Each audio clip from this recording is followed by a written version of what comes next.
बीरबल एक ईमानदार तथा धर्मप्रिय व्यक्ति था। वह प्रतिदिन ईश्वर की आराधना बिना नागा किया करता था। इससे उसे नैतिक व मानसिक बल प्राप्त होता था।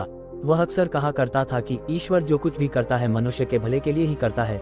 कभी कभी हमें ऐसा लगता है कि ईश्वर हम पर कृपा दृष्टि नहीं रखता, लेकिन ऐसा होता नहीं। कभी कभी तो उसके वरदान को भी लोग शाप समझने की भूल कर बैठते हैं। वह हमको थोड़ी पीड़ा इसलिए देता है ताकि बड़ी पीड़ा से बच सकें।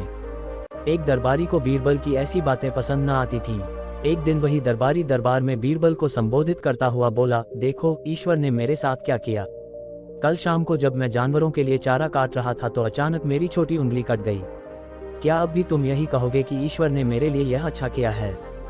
कुछ देर चुप रहने के बाद बोला बीरबल, मेरा अब भी यही विश्वास है, क्योंकि ईश्वर जो कुछ भी करता है मनुष्य के भले के लिए ही करता है। सुनकर वह दरबारी नाराज हो गया कि मेरी तो उंगली कट गई और बीरबल को इसमें भी अच्छाई नजर आ रही है। मेरी पीड़ा तो जैसे कुछ भी नहीं। कुछ अन्य दरबारियों ने भी उसके सुर में सुर मिलाया। तभी बीच में हस्तक्षेप करते हुए बादशाह अकबर बोले, बीरबल हम भी अल्लाह पर भरोसा रखते हैं, लेकिन यहाँ तुम्हारी बात से सहमत नहीं।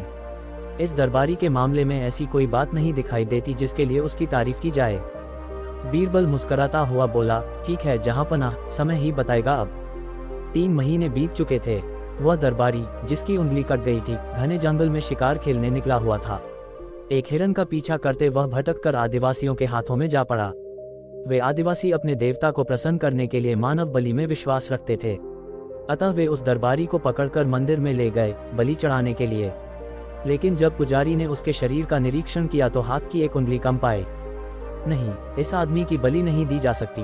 मंदिर का पुजारी बोला, यदि 9 उंगलियों वाले इस आदमी को बलि चढ़ा दिया गया तो हमारे देवता बजाय प्रसन्न होने के क्रोधित हो जाएंगे। अधूरी बलि उन्हें पसंद नहीं।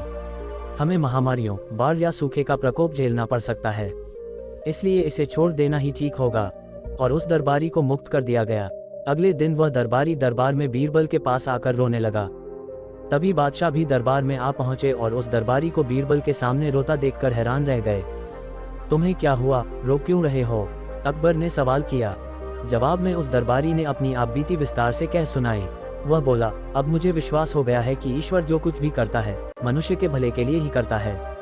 यदि मेरी उंगली न कटी होती तो निश्चित ही आदिवासी मेरी बलि चढ़ा देते। इसीलिए मैं रो रहा हूँ, लेकिन ये आंसू खुशी के हैं।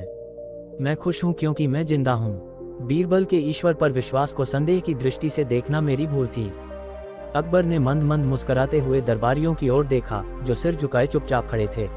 अकबर को गर्व महसूस हो रहा था कि बीरबल जैसा बुद्धिमान उसके दरबारियों में से एक है।